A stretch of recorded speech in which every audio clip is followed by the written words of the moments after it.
नमस्कार दोस्तों, आप सभी का एक बार फिर से स्वागत है हमारे चैनल दुर्गा भक्ति मार्ग में। आज मैं आप सभी को सुनाऊंगी रविवार के दिन सुनी जाने वाली सूर्य देव की कथा। ओम श्री सूर्य देवाय नमः। बहुत समय पहले की बात है।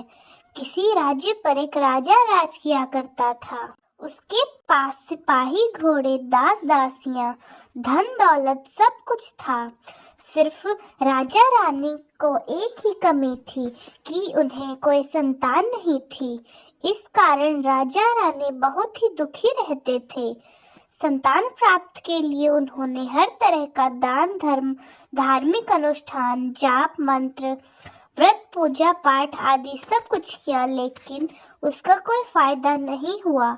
अब राजा रानी दोनों ही बुढ़ापे की ओर बढ़ते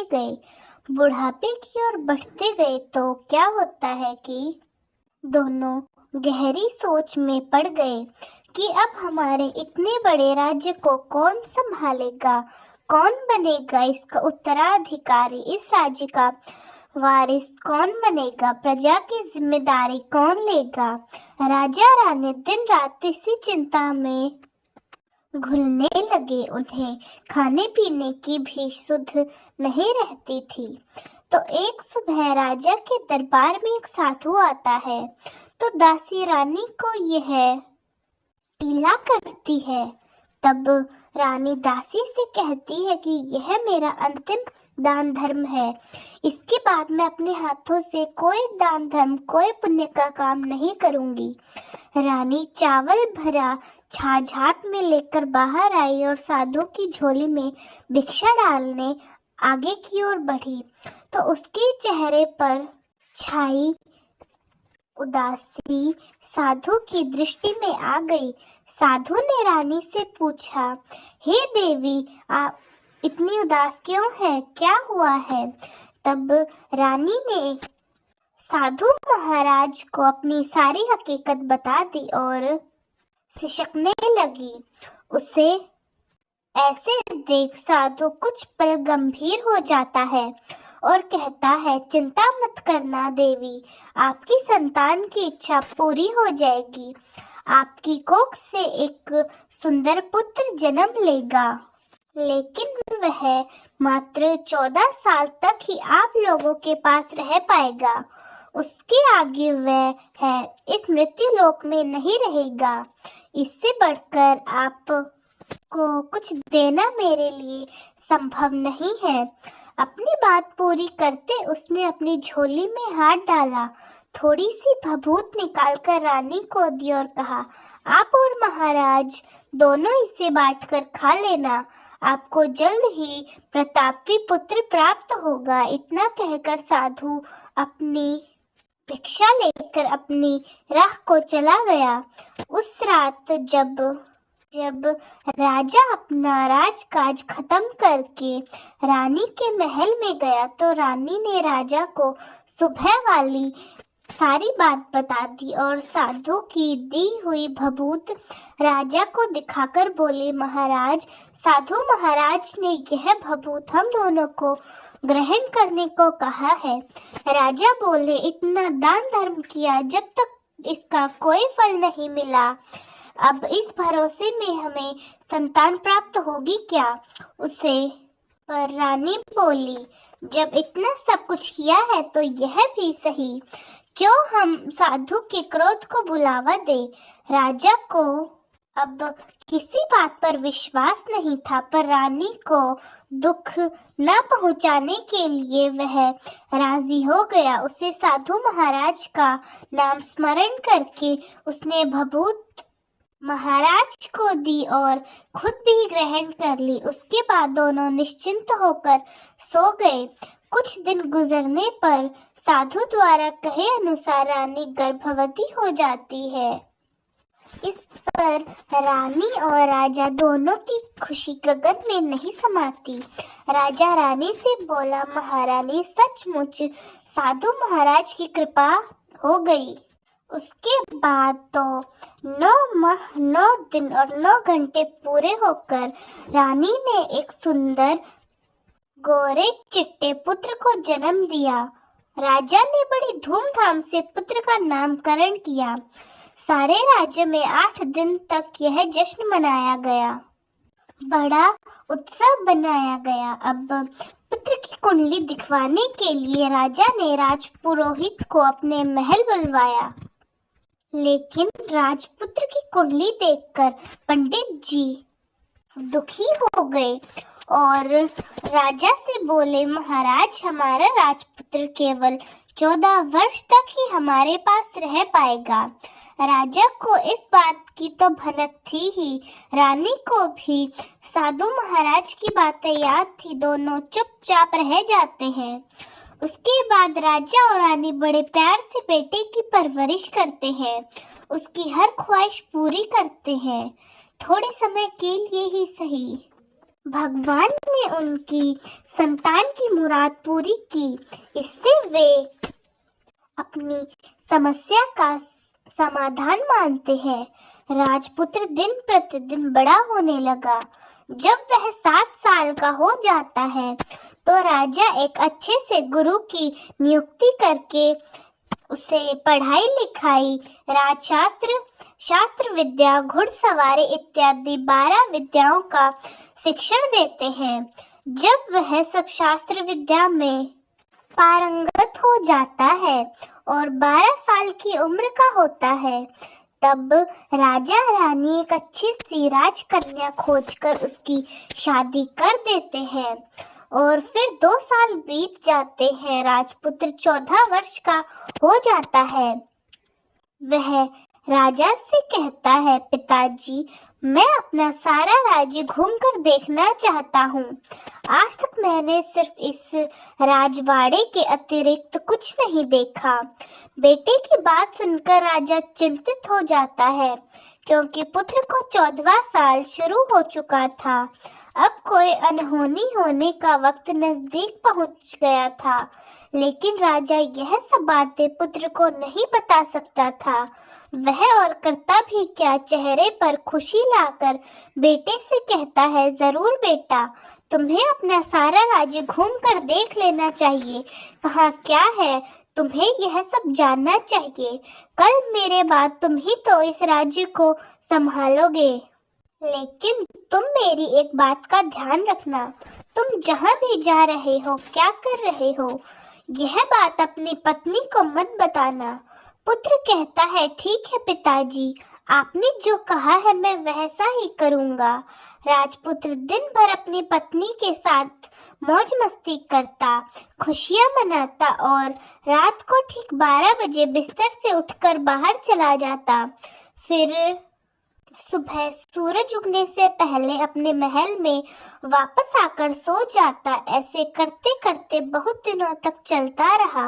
अब पुत्र का 14वां साल खत्म होने में कुछ ही दिन बाकी रहे। इतने में राजपुत्र की पत्नी यानी छोटी रानी एक दिन जाग जाती है। वह देखती है कि बिस्तर पर राजपुत्र नहीं है। वह महल में सब जगह देखती है तो राजपुत्र कहीं भी नजर नहीं आता। तो वह करती भी क्या, क्या कहती, किसको कहती, वह चुपचाप रहती।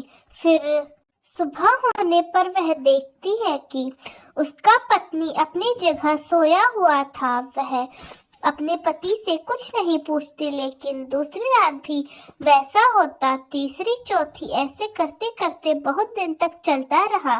रानी बहुत चिंतित हो जाती है।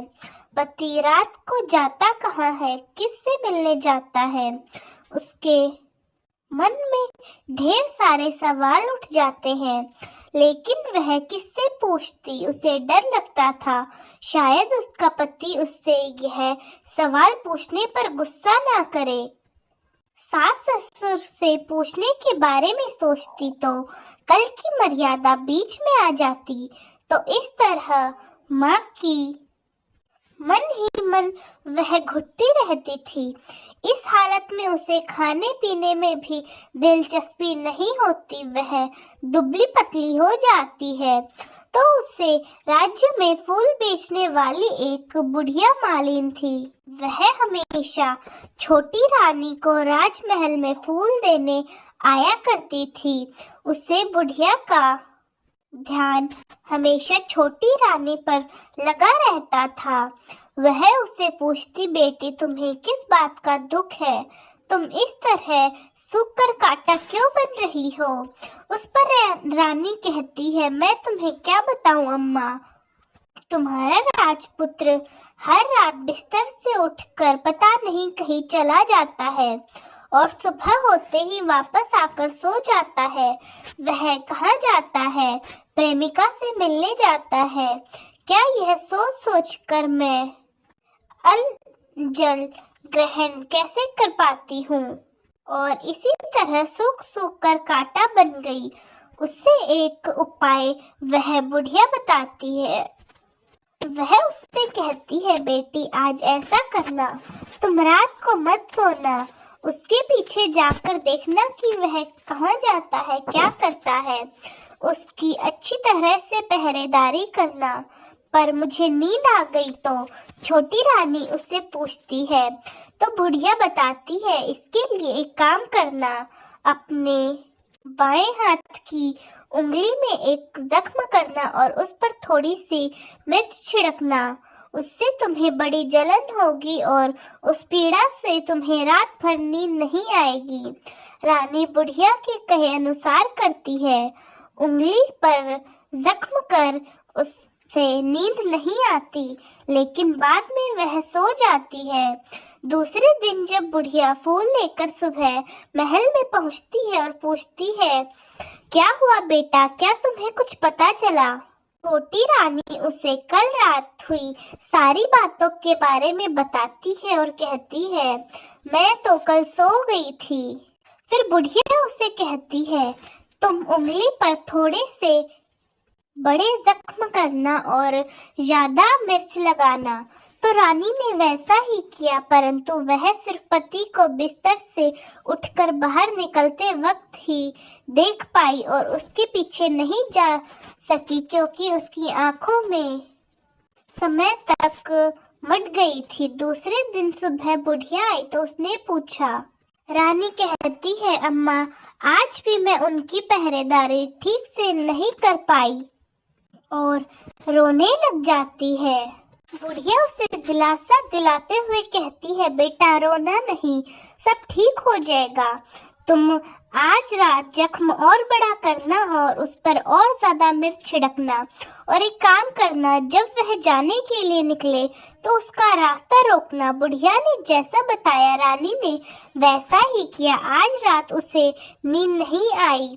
पति रात 12 बजे बिस्तर से उठकर जब महल से निकलने के लिए चलने लगता है तो बुढ़िया ने जैसा बताया था रानी वैसा ही करती है और पति का रास्ता रोकती है और कहती है, कहाँ जा रहे हो, किससे मिलने जा रहे हो, मुझे बताओ। राजपुत्र से वह इतने सारे सवाल पूछती है। राजपूत उसे समझाने की बहुत कोशिश करता है और कहता है, देखो यदि मैंने तुम्हें बताया तो मैं दोबारा तुमसे नहीं मिल पाऊंगा। रानी कहती है, कोई बात नहीं, मत मिलना, लेकिन आप रात के समय कहाँ जाते हैं, पहले मुझे बता दीजिए। राजपुत्र निरुपाय हो जाता है। पत्नी की जिद के आगे उसकी एक नहीं चल पाती। ठीक है, इस समय उसका 14वां साल खत्म होकर 15वां साल लगने वाला था। जो होता है वो हो जाने दो, वह ऐसा सोचता है और कुछ चावल मंत्रों से सिद्ध करके अपनी पत्नी को देकर कहता है, इन चावलों के दानों को दोनों हाथों की मुट्ठी में पकड़ना। पहले दाएं हाथ में पकड़े चावल मेरे ऊपर फेंकना। मैं कौन हूँ तुम्हें पता चल जाएगा। बाद में बाएं हाथ में पकड़े चावल मेरे ऊपर फेंकना। जैसा था तुम्हें मिल जाऊंगा। यदि तुम बाएं हाथ के चावल मेरे ऊपर फेंकना भूल गई तो मैं तुम्हें कभी नहीं मिल पाऊंगा। रानी ने कहा, नहीं भूलूंगी। रानी बड़े आत्मविश्वास के साथ कहकर दाएं हाथ में पकड़े चावल पति के ऊपर फेंकती है तो राजपुत्र एकदम विशाल घोड़ा बन जाता है, एकदम उम्दा सफेद गर्दन पर एक लंबी अयान। देखते ही देखते वह तेजी से दौड़ने लगता है। रानी उस घोड़े को देखकर एकदम हैरान हो जाती है और पति के ऊपर बाएं हाथ के चावल फेंकने की जो बात थी वह भूल जाती है। उसकी आंखों के सामने घोड़ा महल से बाहर निकलकर चला जाता है। घोड़े को महल से बाहर जाता देखकर अब रानी को बड़ा ही पश्चाताप होता है। वह स्वयं को कोसने लगती है, लेकिन अब उसका कोई फायदा नहीं था। राजपुत्र अब नहीं आने वाला था। सुबह होते ही महाराजा महारानी को यह सब बात पता चलती है। उन्हें बहुत दुख होता है।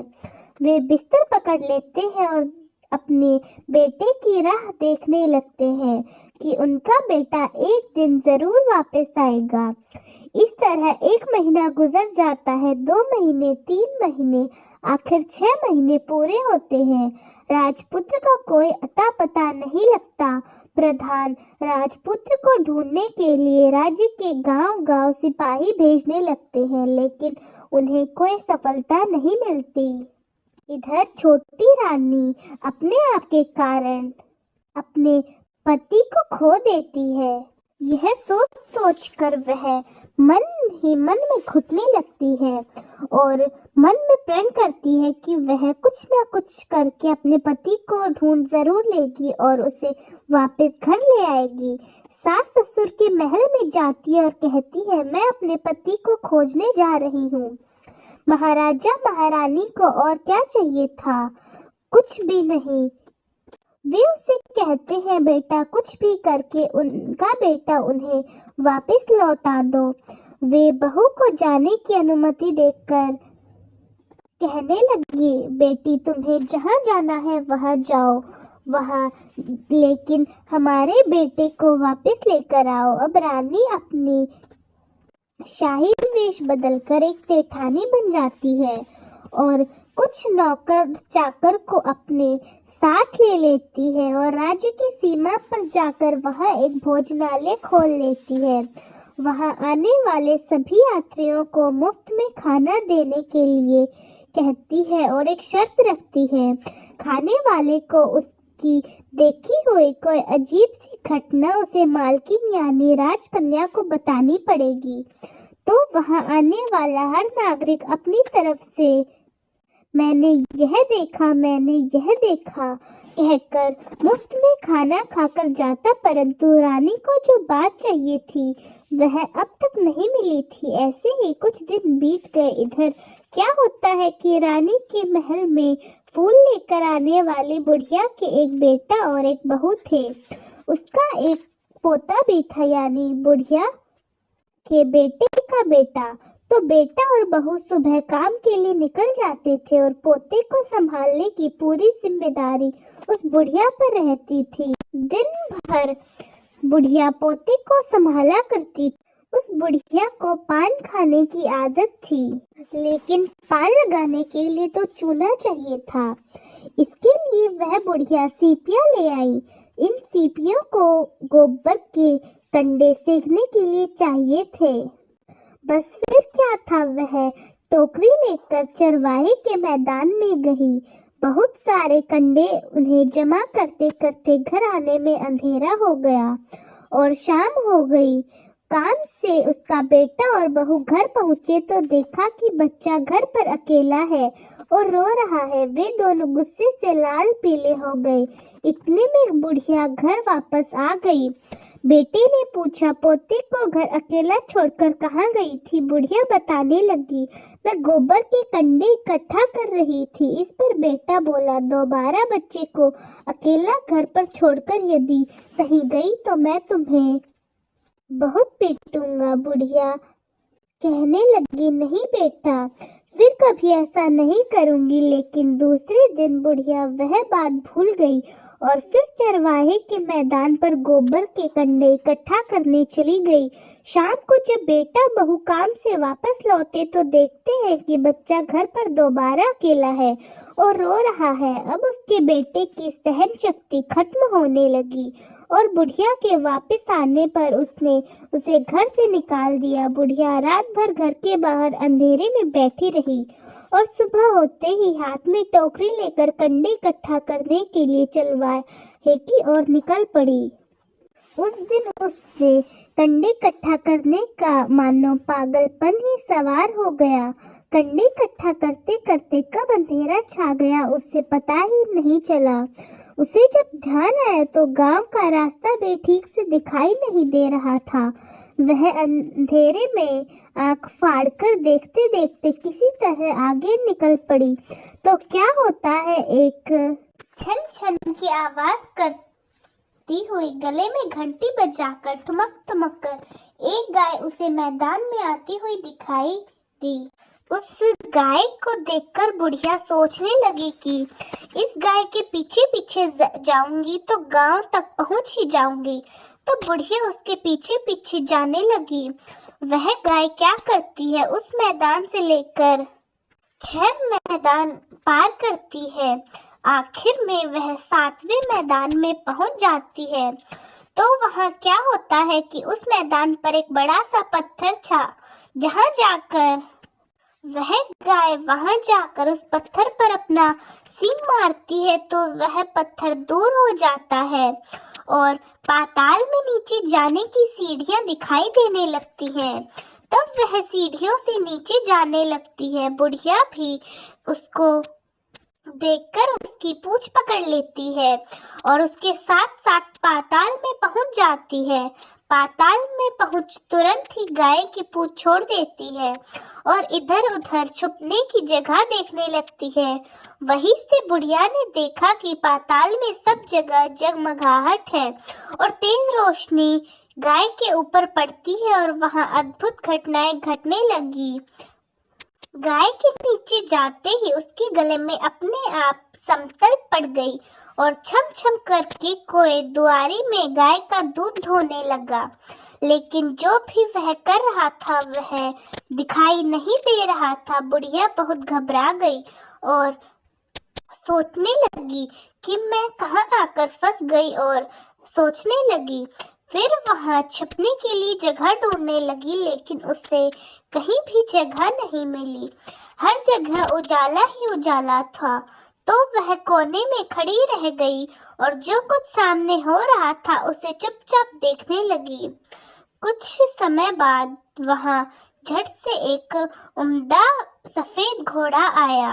वहां 2 कुंड थे, उसमें एक कुंड में उस घोड़े ने छलांग लगाई।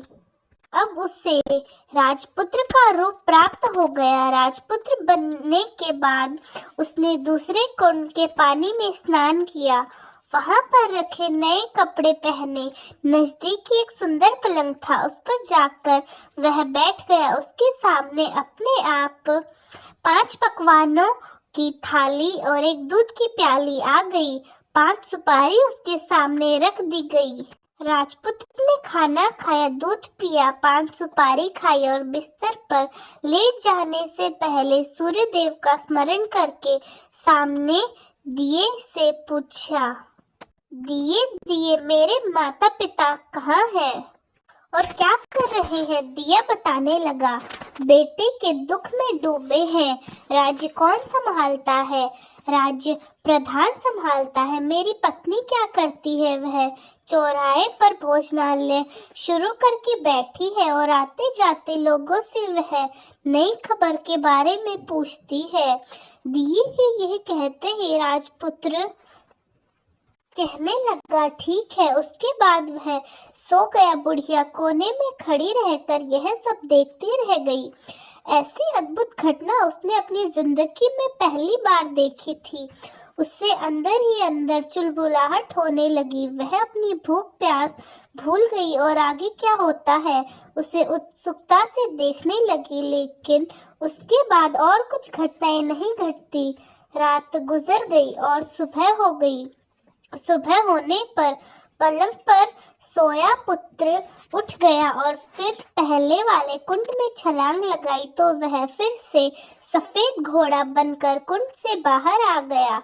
आते ही वह तेजी से पाताल नगरी से बाहर निकला, लेकिन कहाँ गया बुढ़िया को कुछ पता नहीं चला। उसके बाद पिछली रात की तरह कोई गाय छम छम करके गाय का दूध धोने लगा। जैसे ही दूध धोना खत्म हुआ, उसके गले की शाकल अपने आप खुल गई और वह तेजी से ऊपर जाने लगी, सीढ़ियों की ओर भागने लगी। गाय को दौड़ता देखकर बुढ़िया सोचने लगी, अब ये गाय कहाँ जा रही है। उसके साथ ही ऊपर जाने में समझदारी है, नहीं तो कोई मुसीबत आ जाएगी। वह झट से गाय की पूंछ पकड़ लेती है और गाय के साथ ऊपर जाने लगती है, तो वह गाय उसी मैदान में ले आती है और उस सुरंग का रास्ता अपने आप बंद हो जाता है और उसके मुंह पर एक बड़ा सा पत्थर पर्वत खड़ा हो जाता है। ऊपर आकर वह गाय जंगल की ओर निकल जाती है। इधर बुढ़िया एकदम बावली सी हो गई। उसने पाताल नगरी में देखा, वह जल्द से जल्द किसी को बताने के लिए उतावली हो उठी। उसे एकदम याद आया कि नगरी की सीमा पर कोई औरत भोजनालय चलाती है और नई बात बताने वाले को अच्छा खाना पीना मुफ्त में देती है। और वह सोचने लगी कि क्यों ना मैं यह बात इस औरत को जाकर बताऊं। यदि उसे यह बात पसंद आ गई तो बाकी जीवन खाने पीने की झंझट से उसे मुक्ति मिलेगी। बुढ़िया ने मन में यह बात सोची और तुरंत उस भोजनालय के द्वार पर जाकर नगाड़े के सामने खड़ी हो गई और जोर जोर से नगाड़ा बजाना शुरू कर दिया।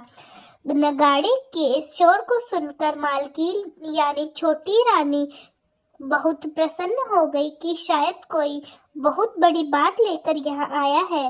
रानी ने सिपाहियों को आदेश दिया कि जाओ और जो कोई आया है उसकी अच्छी तरह खातिरदारी करो। आदेश पाते ही सिपाही नीचे दौड़े और एक बुढ़िया को नगाड़ा बजाते देख उन्होंने पूछा, क्यों रे बुढ़िया, क्या हुआ है, क्यों नगाड़ा बजा रही हो। बुढ़िया बोली, बेटा कुछ नहीं, बस एक नई बात पता चली है और मुझे खाना खाना है, इसलिए यहाँ आई हूँ। खाना मिलेगा क्या, लेकिन तुझे कोई नई बात बतानी होगी, सिपाही ने उससे कहा। बुढ़िया कहती है, हाँ एक बात तो मालूम है मुझे।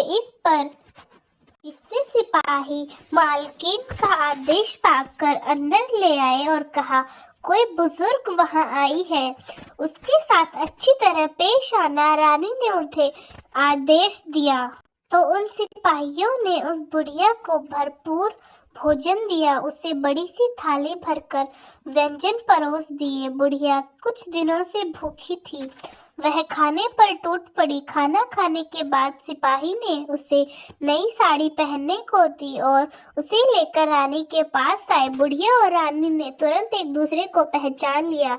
बुढ़िया बोली, बेटी तुम, और रानी बोली, अम्मा तुम। बड़ी देर तक दोनों अलग अलग बातें करती रही। बुढ़िया ने छोटी रानी पूछने लगी, अम्मा अब बताओ तुमने क्या नई बात देखी। नई बात? अरे मुझे कोई नई बात नहीं पता, वह तो मेरे पास खाने के लिए पैसे नहीं थे इसलिए मैंने झूठ कहा, इसलिए मैंने नगाड़ा बजाया। रानी ने कहा, अम्मा घबराना नहीं, मैं किसी को नहीं बताऊंगी। फिर भी बुढ़िया ने जो देखा उससे कुछ नहीं बताया और आनाकानी करने लगी। इस पर रानी ने उससे कहा, देखो अम्मा, यदि तुमने मुझे वह बात बताई तो मैं तुम्हें जिंदगी भर मुफ्त खाना दूंगी और तुम्हारी देखभाल करूंगी और तुम्हें रानी माता की तरह रखूंगी। अब बुढ़िया बात बताने को तैयार हो गई और उसने जो कुछ उस रात में मैदान पर देखा उसने सब कुछ रानी को बता दिया। बुढ़िया की वह बातें सुनकर रानी को यकीन हो गया कि वही राजपुत्र इसका पति है। वह तुरंत बुढ़िया से कहने लगी, अम्मा मुझे भी उस जगह पर ले जाओ, बुढ़िया उसे मना कर देती है और कहती है, नहीं बेटा, वह पाताल है। यदि किसी ने तुम्हें देख लिया तो तुम्हारी जान खतरे में पड़ सकती है। लेकिन रानी ने उसकी एक नहीं सुनी। उसे उसी जगह ले जाने के लिए उस बुढ़िया के पीछे पड़ गई। आखिर में बुढ़िया ने उसका कहना मान ही लिया और कहने लगी, ठीक है, मैं तुम्हें वहां लेकर चलती हूँ, पर आज नहीं, कल जाएंगे, तो शाम को ही जाना होगा। दूसरे दिन दोपहर को रानी बुढ़िया के साथ उस मैदान पर गई और एक जगह पर छुपकर गाय के आने की राह देखने लगी। दिन ढलते ही अंधेरा होने लगा और गाय हमेशा की तरह उस मैदान में आ गई। उसने पत्थर पर सींग मारा तो पत्थर हटकर सुरंग में जाने का रास्ता खुल गया। रानी और बुढ़िया दोनों ने गाय की पूंछ पकड़ ली और पूंछ पकड़कर नीचे उतरने लगी, तो दोनों ने गाय की पूंछ पकड़ी और नीचे उतर गई। और जिस कोने में बुढ़िया छुपी थी उस कोने में वे दोनों छिप गई। अब नीचे सब कुछ पहले जैसा घटित हो रहा था। गाय के गले में अपने आप साकर पड़ गई। कोई अदृश्य रूप से उसका दूध होने लगा और कोई घोड़ा आया। उसने पहले वाले कुंड में छलांग लगाई तो वह राजपुत्र बन गया। राजपुत्र के रूप में ऊपर आया। वह राजपुत्र दूसरे कुंड में नहाने लगा। बाद में उसके सामान, खाने की थाली, दूध की प्याली और पान मिश्री आ गई और वह सोने के लिए पलंग पर बैठ गया और सोने से पहले सूर्य देव का स्मरण करके वह दिए से पूछने लगा, हे दीपांकर, मेरे माता पिता क्या कर रहे हैं? तो वह दिया कुछ नहीं बोल पाया बल्कि बुझने लगा। तब राजपुत्र को कुछ अघटित हुआ है इसका संदेह हो गया। वह उदास हो गया और जो कुछ हुआ वह हो जाने दो ऐसा सोचकर सोने के लिए बिस्तर पर लेट गया। अब रानी का संयम छूट गया। वह दौड़कर पति के पास गई और उसके पैर पकड़ने के लिए आगे बढ़ने लगी। राजपुत्र ने तुरंत ही पत्नी को पहचान लिया। वह झट से पीछे हो गया और चिल्लाने लगा, नहीं। दोनों हाथ जोड़कर पत्नी अपने पति से अपनी भूल स्वीकार करने लगी और बोली, स्वामी, मुझसे भूल हो गई। आप से मुझे वह सवाल नहीं पूछना चाहिए था कि आप रात को कहाँ जाते हैं। मैं अपनी भूल स्वीकार करती हूँ। मुझे मेरी भूल की सजा मिल गई। अब आप घर चले। आपके वियोग में आपके माता पिता ने बिस्तर पकड़ लिया है। अभी भी प्रजा बहुत दुखी है। फिर राजपूत उसे कहने लगा कि एक बार जो तुम गलती कर बैठी हो अब वो दोबारा मत करना, नहीं तो अब मैं जो तुम्हें दिखाई दे रहा हूँ वो भी दिखाई नहीं दूंगा।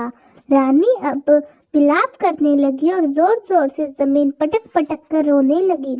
राजपुत्र के मन में उसके प्रति दया उत्पन्न हो गई और वह उससे कहने लगा, यदि तुम मुझे पाना चाहती हो तो तुम्हें एक काम करना होगा। काम बहुत कठिन है लेकिन वह तुम्हें अकेले ही करना होगा। रानी ने कहा, स्वामी, चाहे कितना ही कठिन काम हो मैं उसे पूर्ण करके ही रहूंगी। रानी कहने लगी। इस पर राजपूत ने उसे बताया, इस पाताल के ऊपर जाते ही तुम्हें एक घना जंगल नजर आएगा। ऐसे 6 जंगल पार करने के बाद 7वां जंगल मिलेगा। वह जंगल सबसे घना है। उस जंगल में बीचों बीच एक पीपल का पेड़ है। उसके आसपास की जगह पत्ते, फंदे, जटाएं, कांटे इत्यादि से ढक चुकी है। वह बैग, शोक, भालू, पास समेत धक्का चौगड़ी बैठी है। तुम्हें उन सभी को भगाकर वह जगह साफ करनी है। उसको गोबर से लीपकर पवित्र बनाना है, रंगोली से सजाना है। उसके बाद वहां धूप, कपूर, अगरबत्ती जलानी है। फूल से कुमकुम के पेड़ की तने की पूजा करनी है। दूध दही से बने चावल का भोग चढ़ा हुआ होता है। यह तुम्हें दोपहर को 12 बजे से पहले करना है। 12 बजने के समय तुम्हें उस जगह पर बैठकर सूर्य भगवान का ध्यान करना है। ठीक 12 बजे सूर्य भगवान का रथ वहां पर उतरेगा। वे सब देखकर खुश हो जाएंगे और कहेंगे, किसी ने यह काम किया है, मैं उसे मनचाहा फल दूंगा। तो तुम सामने जाकर उसके रथ का दाहिना घोड़ा मांगना, मैं तुम्हें मिल जाऊंगा। इतनी बात कर राजपुत्र ने अपने पलंग पे जा बैठे और छोटी रानी सुबह होने की राह देखने लगी। सुबह होते ही वह बुढ़िया के साथ गाय की पूंछ पकड़कर ऊपर चली गई। ऊपर आने के बाद वह बुढ़िया से कहने लगी, अम्मा अब मैं अकेले ही आगे जाऊंगी, तुम भोजनालय वापस लौट जाओ और जंगल में जाकर राजपुत्र से जो बात पूछी थी वह पूरी करूंगी। जैसा राजपुत्र ने उस रानी को बताया, उसने उस जगह को बिल्कुल साफ कर दिया, वहां रंगोली बनाई, वहां जाकर इत्र गुलाब का पानी छिड़क उस जगह को सुगंधित की, धूप अगरबत्ती जलाकर उसे पवित्र किया और पूजा की सब सामग्री वहां तैयार रखकर सूर्य भगवान का ध्यान करने बैठ गई। जैसा कि पति ने बताया, दोपहर के ठीक 12 बजे सूर्य भगवान का रथ उस पीपल के पेड़ के नीचे आकर रुकेगा। सूर्य भगवान ने जब नीचे देखा तो सुगंधित वातावरण देखकर वे बहुत प्रसन्न हो गए। फिर बोले, जिस किसी ने भी यह काम किया है वह मेरे सामने आए। और उसको छोटी रानी साक्षात नमस्कार करके बोली, भगवान मैं वही हूँ जिसने यह जगह साफ की है। अच्छा तो तुम्हें जो चाहिए वह मांग लो, भगवान ने उससे पूछा। रानी बोली, मुझे आपके रथ का दाहिना घोड़ा चाहिए। सूर्य भगवान बोले, नहीं नहीं, मैं तुम्हें और कुछ दे सकता हूँ लेकिन यह घोड़ा नहीं दे सकता। मेरे रथ में 12 घोड़े हैं, तुम चाहो तो और कोई घोड़ा मांग लो लेकिन यह दाहिना घोड़ा मैं तुम्हें नहीं दे सकता। छोटी रानी ने उनकी एक नहीं सुनी, वह सूर्य देव से एक ही बात पर अड़ी रही, उसे दाहिना घोड़ा दे दीजिए नहीं तो मैं आपके पैरों में गिरकर अपनी जान दे दूंगी। अब सूर्य देव धर्म संकट में पड़ गए। उन्होंने वचन दे दिया था, अब अपने वचन से पलट भी तो नहीं सकते थे। तब सूर्य भगवान बोले, मैंने तुम्हें अपना घोड़ा दे दिया लेकिन घोड़ा दे तो दिया है लेकिन वह तुम्हें यहाँ नहीं मिलेगा, तुम्हें उसे पाताल में जाकर ही ढूंढना होगा। रानी बोली, पाताल तो क्या मैं उन्हें कहीं भी जाकर ढूंढ सकती हूँ। रानी को वचन देकर सूर्य भगवान अपने मार्ग को चले गए। इधर रानी जंगल से अपने भोजनालय में गई, फिर उस बुढ़िया को लेकर उस मैदान पर गई। जल्द ही शाम हो जाती है। शाम होते ही वही गाय वहां आ जाती है और अपने सींग से उस पत्थर को हटा देती है, नीचे उतरने लगती है। रानी और बुढ़िया जल्दी जल्दी उस गाय की पूंछ पकड़ लेते हैं और पाताल में जाने लगते हैं। उस दिन भी वैसी घटना घटने लगती है। वह घोड़ा वापस आ गया और उस कुंड में नहाने लगा। उस कुंड से नहाते ही वह राजपुत्र बन गया और दूसरे कुंड में नहाने लगा और नहा धोकर उस पलंग पर जाकर बैठ गया। फिर उसे खाने की थाली, दूध की प्याली मिल जाती है। लेकिन आज एक नई बात घटी। आज 2-2 थाली, 2 दूध की प्याली, 2 पान के पत्ते उसके सामने आ गए। वह कुछ नहीं बोला। अपने हिस्से का खा पीकर वह हमेशा की तरह दिए से पूछने लगा, हे दीपांकर, मेरे माता पिता क्या कर रहे हैं? दिए ने बताया, वे दोनों शौक से मरने की स्थिति में पहुंच गए हैं। ऐसे झट से उसकी आंखों से आंसू टपकने लगे। फिर वह पूछने लगा, मेरा राज्य कौन चला रहा है? तुम्हारा राज्य प्रधान चला रहा है। उसने सब कुछ हड़प लिया है। वह प्रजा पर बहुत अत्याचार करता है। यह सुनकर राजपुत्र को बहुत गुस्सा आया और गुस्से से अपनी मुट्ठी भींचने लगा। अब पूछने लगा, दीपांकर, मेरी पत्नी क्या कर रही है? अब दिया कुछ नहीं बोला और चुपचाप रहा। अब रानी का संयम टूट गया और वह दौड़कर पति के पास चली गई और उनके गले लग गई और वह राजपुत्र बोला, अब मैं तुम्हें मिल गया। राजपुत्र कहने लगा, सच कहते हैं, अब फिर से घोड़ा तो नहीं बनूंगा। वह कहने लगा, नहीं, अब मैं दोबारा घोड़ा नहीं बनूंगा। जो तुमने इतने सारे कष्ट उठाए हैं मुझे पाने के लिए, इसलिए सूर्य देव ने मुझे सदा के लिए घोड़े के जन्म से मुक्त कर दिया। राजपुत्र ने बड़े प्यार से कहा और उसे गले लगाया। उसके आंसू पूछे और कुछ देर बाद सुबह हो गई तो गाय की सांकल टूट गई। वह ऊपर भूलोक पर जाने लगी। रानी, राजपुत्र और बुढ़िया तीनों उसकी पूंछ पकड़कर ऊपर पहुंच गए। उसके बाद वे तीनों भोजनालय में पहुंचे। उसका सारा सामान लोगों में बांटकर उसको ताला लगाकर अपने राज्य में वापस लौट गए। राजपुत्र वापस आता है, उसको देखकर प्रधान घबरा गया। राजपुत्र ने उसे बंदी बनाकर कैद खाने में डाल दिया और राज्य की भागदौड़ अपने हाथ में ले ली। उसके बाद वो अपने माता पिता से मिलने उनके महल गया। तब राजपुत्र ने क्या देखा, उसके माता पिता उसके शौक में बहुत बीमार हो गए हैं। पुत्र को वापस आया देखकर मरड़ासन राजा रानी की आंखें बहने लगी। इन दोनों ने पुत्र को गले से लगाया और उसे प्यार से सहलाया। इतना होने के बाद उसने देखा कि उसके माता पिता की सेहत में एकदम से सुधार आने लगा। अब वे बिस्तर से उठकर बैठ गए, पुत्र को आशीर्वाद देने लगे। राजपुत्र के आने की खुशी हर जगह फैल गई। सारी प्रजा खुशी से फूले नहीं समाई। प्रजाजन राजमहल के सामने खड़े हो गए। राजपुत्र ने भी उन्हें दर्शन दिए। आज से उन्हें कोई दुख नहीं पहुंचेगा, ऐसा वचन दिया।